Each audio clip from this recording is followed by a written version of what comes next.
we have with us today Felicia Oakes, who is the Youth Resiliency Coordinator at Parkland School Division. And she was hired to help promote health and wellness opportunities for children, youth, and families. Felicia worked closely with the startup of the Evolve Youth Resiliency Project in Parkland Village, and has worked for Edmonton Public and Northern Gateway School Divisions to bring cross-ministry best practices into communities to support health. And with her is Jackie Fitzgerald, who is heading up the Evolve Youth Project at Parkland Village School. Welcome. Some or have had some affiliation with the school division? Yeah, wow, this is crazy. This is great. So Parkland School Division is moving forward with what they're calling the Resiliency Project, and they are largely modeling a lot of the work off of what Jackie has been doing for the last couple of years out of Parkland Village School. And what we're looking at is a front-end approach to positive mental health, nutrition, daily physical activity, because we know that when we meet these needs in our children, it obviously increases the outcomes in our classrooms, it increases their test scores. We know that health and wellness have to come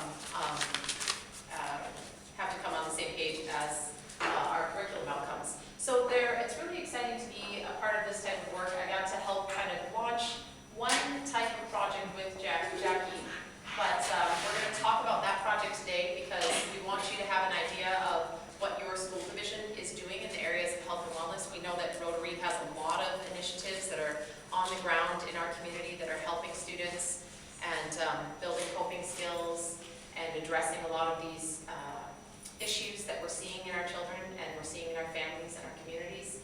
So we just want to introduce you to Jackie's project, then we'll talk to you a little bit about the summer programming and perhaps where there might be some interesting partnerships. Does that sound like good? Okay, so, oh, by the way, the video is, you guys are the first group to see it because it still hasn't been color adjusted, so that's why we look so old. And TV does that. yeah, and then our titles aren't on there yet either, but you will see Cheryl Bridgman, she's the principal there as well. Thanks. Where the world opens up.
responded to that, and then us evolving projects as a result of that input from both children and their families.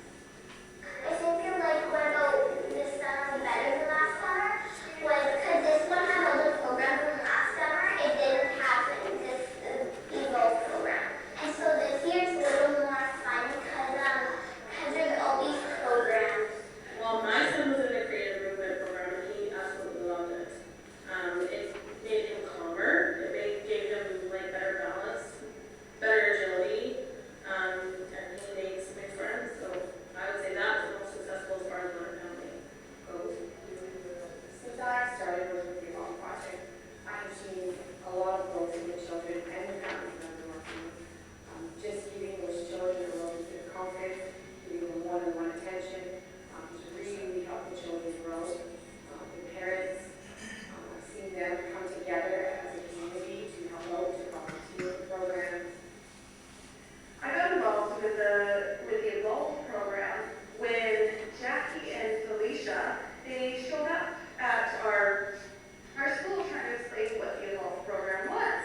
And they were naming off programs. As soon as Jackie said drama, I jumped on the chance to come help her and to come be a volunteer, because I think that a drama program for these kids is just amazing.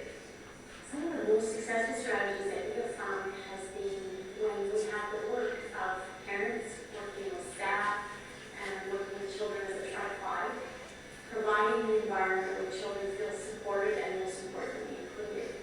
These topics are really important because what's happening today is that the social emotional needs of the child far outweigh the services that are available within the school where students spend most of their time. So when we take funding and we pour it into our schools for this purpose, comprehensive school health, then what we find is that we can meet the child's needs while they're there with the school, with their teachers. And so to provide that environment typically has fallen on the shoulders of the classroom teacher. And with this Evolve project, we've been able to offer all kinds of programming for all ages of children, allowing for our staff to focus more on the educational side of things. Since the Evolve project's been here, I've seen changes in the kids' behaviors, in their commitment to the community and the school. I've seen them more excited about coming to school, excited about things in the community.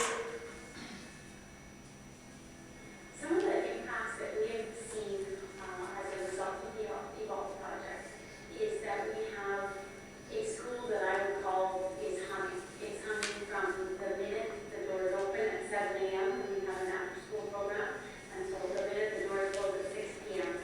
And we've got children involved in activities, parents coming to pick them up, watching the activities as they're doing them, and a real sense of community evolving out of this project. Being a member of this community, I've seen such a difference in these children.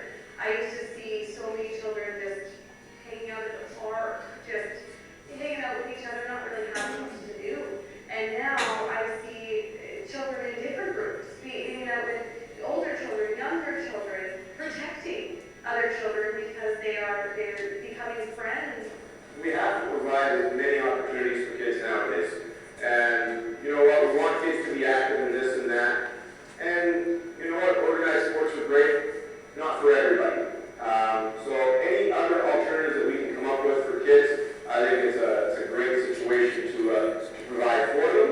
And especially if it's a program that they can take something away from them and develop even those minor life skills, whether it's, you know, good hygiene, washing fruits and vegetables properly before eating them, what have you. But I think it's a really good and valuable program to have available out here in Parkland County. I think that kids need mentors, and I think they need people who will relate to them. I think they need people outside of their parents that they can come to if they need to. And I think Evolve does that. But I think every school will benefit from that. As well as it shows one way that the ideas behind comprehensive school health have manifested in Parkland Village. And for those of you who aren't really familiar with Parkland Village, it does have a little bit of an isolated feel because it's cut off by the highway. So one of the reasons that the projects, it was a private donor who provided funding for for 2 years to get a resiliency project modeled after comprehensive school health off the ground and running there. The private donor has fallen in love with the work that is being done there and is looking at sponsoring Jackie's position for an additional year. So we're really excited about that component because, as you see in the video, while Jackie is a certified teacher, she does not serve in a teaching capacity in the school. She's running around, well, this is probably a really natural transition to let you speak on what you actually do. Yeah, so what I do is I just bring in programs and services for the kids in the school and for some of the parents as well. So we offer lots of programs. So some examples of programs we run, we talked a little bit about the drama club. Just kind of excited that you're talking a little bit about that drama there, and I thought that'd be great maybe next year for us to get into. So grade 3s and 4s run a drama club. We have the cooking club with Jerry. Creative movement they touch base on, and that's Kat, who is at AO Gymnastics here in Spruce Grove. She volunteers her time and kind of does the gymnastics with kindergarten grade 1 to increase their gross motor skills, because that's something we saw a need in that community. I run a leadership program with grade 4s, teaching them how to be leaders, encouraging them to volunteer in the community and the school. A new program this year we're starting, I'm very excited about, is we're running an environmental group. And so we've got kids recycling, we're looking at doing school garden. So we've got so many programs. I run a preschool, which is a really important part of the Evolve project. And we ran that through the summer. As you can see on your tables, we do have our summer brochures out, so we did have different programs running in the summer. What am I missing? Oh, this year we're bringing in laughter yoga. So I'm not sure if you are familiar with laughter yoga, but it really kind of takes you to your comfort zone and teaches you how to laugh on purpose, which is a great program. And even going into year 2, we've just seen such a huge growth. Last year with the cooking club, we had about 8 students, but it was never at capacity. This year I had over 30 students sign up for that cooking club. Leadership, I had 10 kids that were selected from grade 4. This year I had almost every single, there's 2 students who didn't want to be in leadership in grade 4. So the kids are really kind of recognizing these programs, really want to be a part of these programs. So this year we've decided to do 2 separate sessions because all the kids want to be in every program that's available to them. So yeah, that's kind of what I do. Sure. So a big part of the project with the Evolve project was this preschool. There's a huge need in that community. A lot of younger families, a lot of new families, so a lot of younger children. And one problem that they're seeing was that a lot of kids would come into kindergarten and they might have some mild to severe needs, but because the parents didn't really, weren't aware of milestones, weren't able to get to social groups and other parents, that they weren't recognizing that their child might be delayed in some areas. So once you get to kindergarten, the teacher would recognize that, but there's not a whole lot of funding to help them. There's probably 1 year. So a big part was how can we catch those kids at a younger age to make sure they're getting all the services available to them. So that's where I came in. That's just my background is early childhood, and that's kind of my love and passion. So it was an easy role for me to take on. And so I started running that preschool, and more as a screening tool. So just to have those kids come in to socialize, to give those parents some time. A lot of these parents, don't have a lot of time. A lot of them are, their husbands are working up north a lot of time. So just to give them that break. And then for me, just that's my background to be able to kind of notice, if they're having some delays in some areas. And we started that last February, and then we ran it in the summer as well. And already I think about 4 kids we've been able to catch that we kind of put into the SEEDS program, so an early ed program at that school. So that's been a really huge component of it. Can I ask questions? Yeah. Yep. Two-part, a quick question. The first part is, are kids allowed to think out of the box? And the second part is, I asked that part of it because there is a negative connotation to communitization, in that all these kids are being taught to think in a certain way. Is that something you are aware of and think about, or Yeah. anywhere? In the preschool program, or as a part of the whole project? Part of the whole project. No, absolutely. I mean, a big part is, and this year we're kind of focusing a little bit more on the arts and kind of getting that outside the box. But I mean, really, when I went into this, we kind of went to the kids. I went to the kids one-on-one in small groups and kind of talked to them about what they wanted. Never really kind of told them. It wasn't like I went in and picked these programs and said, these are programs for you. I kind of went in and said, what do you want to see in your community? I met with parents as well, but with the kids, I said, what do you want to see? What would you like to do? And that's kind of how the environmental group actually got started, because the kids kind of came in and said, I've seen, I'd really like to try these gardens and stuff like that. So definitely always talking with the kids. I'm not really leading them in any way, and the arts is a big kind of push. It's something that we're doing this year with the laughter yoga, which is interesting, as well as I was able with Evolve. I took the grade 4s on a field trip actually just a couple weeks ago to the Jubilee, where they got to participate in that, where they got to go to different centers and see all different types of art. So we got to see an African drummer. We saw someone talking line dancing. We got to meet a cartoonist, and we got to learn how to draw cartoons. So we're really trying to give them different experiences in all different avenues.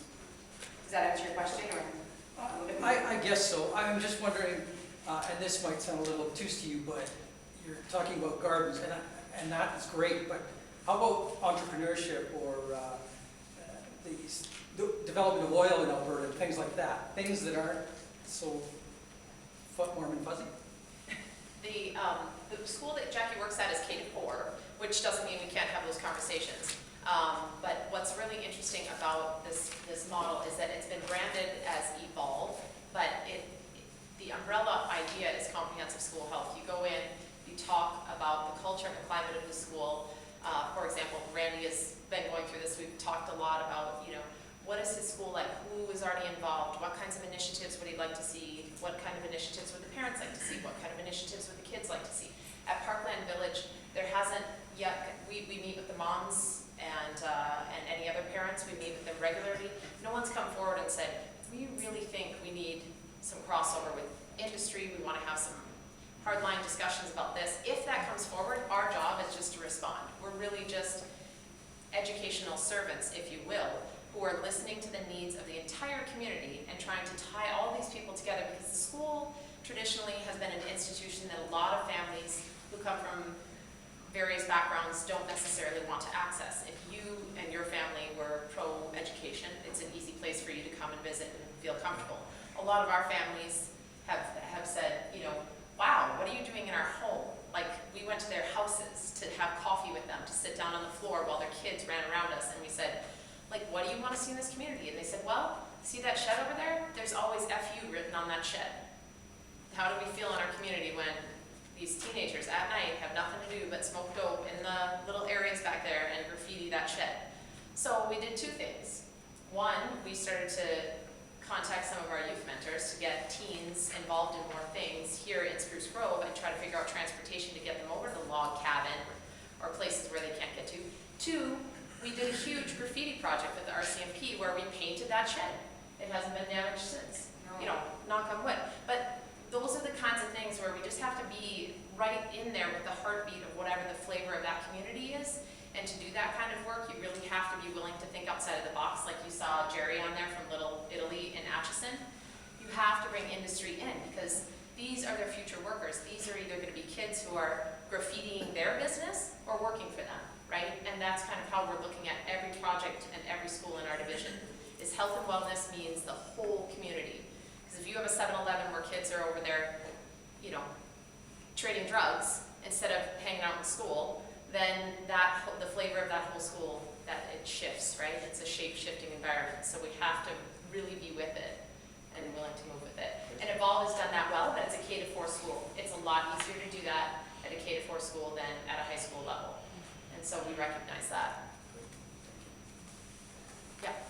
Felicia, is your responsibility for multiple schools? And are there any other projects of this nature actually in place?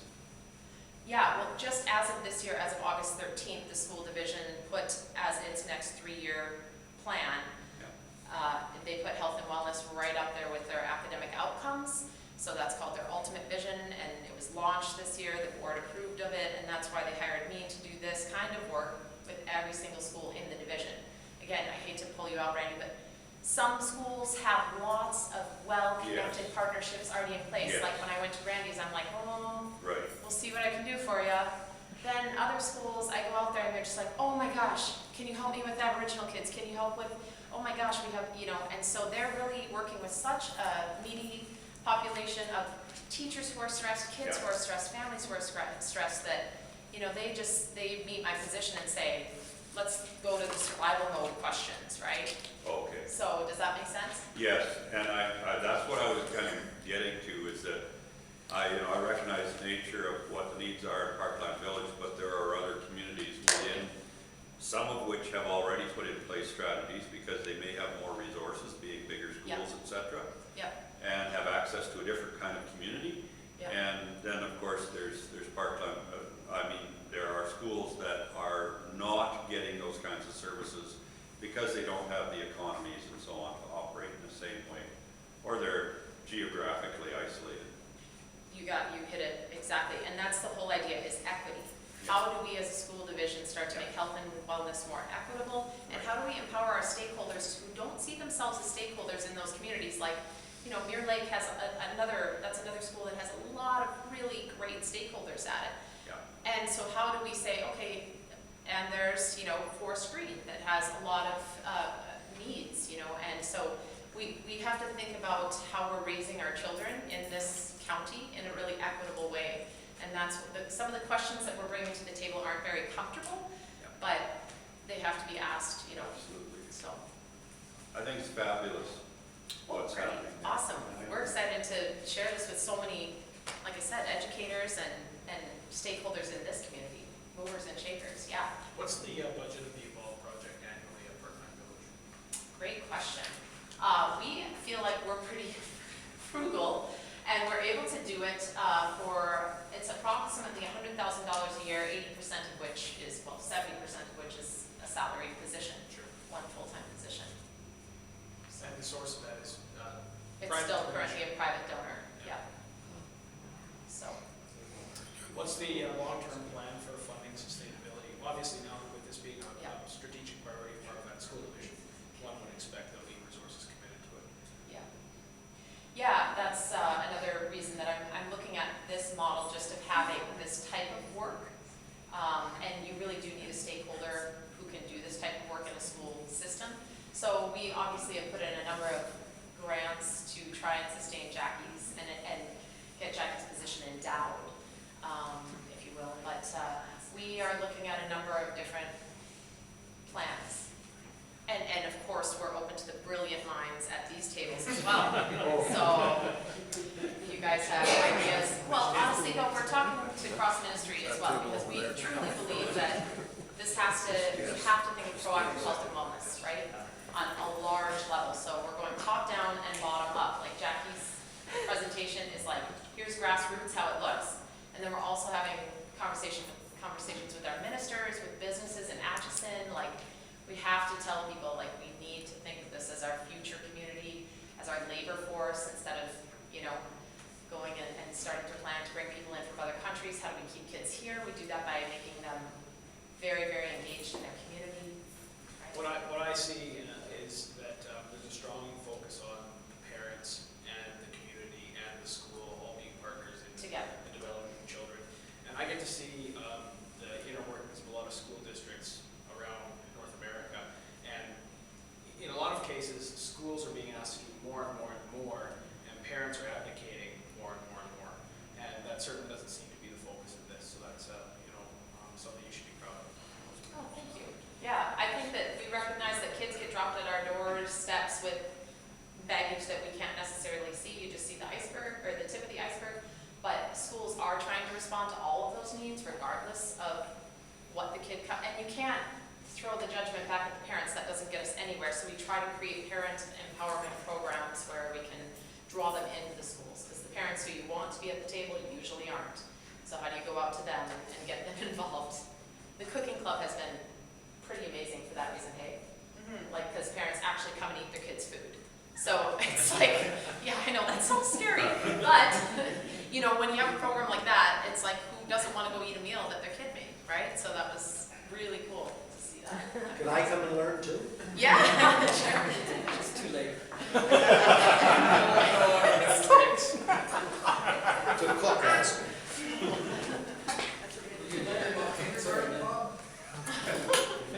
Thank you, Lucas, for having us today. Thank you.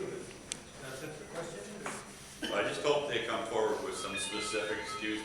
Glad the sergeant's finished. I hope they come forward with some specific